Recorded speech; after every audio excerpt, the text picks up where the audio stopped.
नमस्कार, मी शंभूराजे बोलतोय. मी कृषी अधिकारी साहेबांशी बोलतोय. हो हो हो. साहेब, मला आता काही गावामधनं काही शेतकऱ्यांचे फोन येतात आहे की आपले जे काही अधिकारी वर्ग आहे सर, ते लोक काही पिकांची नोंद घेत नाहीयेत. ऍक्च्युली माझं कृषी मंत्री श्री भरणे मामांशी बोलणं झालं होतं. भरणे मामा म्हणले की आम्ही स्पष्ट गाईडलाईन दिलेत की सरसकट सर्व पिकांचं तुम्ही नोंद घ्या. मग कुठल्या पिकाची घेत नाही? काही पिकांची, फॉर एक्झाम्पल त्याचं नमूद केलं तर महत्वपूर्वक ऊसाची नोंद बऱ्याच जागेवरती घेतली जात नाही सर. ऊसाची नोंद नदी काठची पूर्ण घ्यायला सांगितली, तिथं गेलंय नदी काठ. पण आता मला मांजरगावच्या काही शेतकऱ्यांचा फोन आला होता.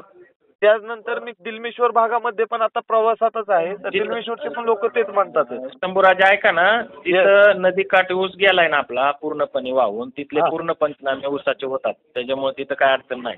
आता दुसरं उदाहरण घेतलं मांजरगाव.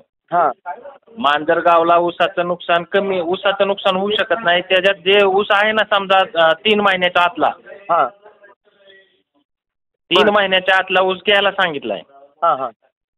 आणि जो 8 महिन्याच्या पुढचा ऊस आहे त्याचं नुकसान होऊ शकत नाही असं कागदच बोलतो आणि होत बी नाही. जो 3 महिन्याच्या आतला आहे तो घ्यायला सांगितलाय.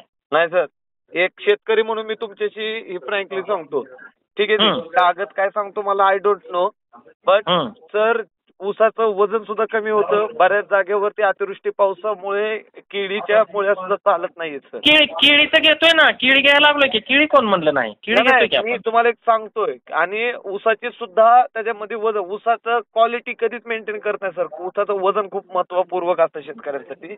हे बरोबर आहे, पण आपण जो 3-4 महिन्याचा ऊस आहे ना तो घेतोय की. पण काही जागात माझं एक म्हणणं आहे की तुम्ही तुमचे जेवढे पण खालचे स्टाफ आहेत सहकारी, त्यांना तुम्ही सांगा की अशा जागेवरती तुम्ही नोंद अडवू नका म्हणून.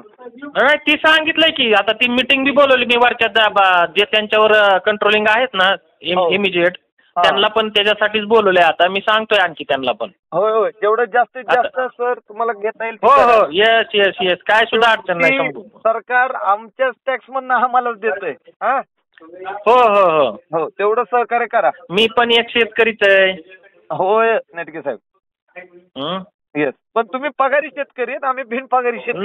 नाही ना, मी पण तेवढं लक्षात राहू द्या फक्त. Yes yes yes yes yes. Thank you so much. Okay okay okay.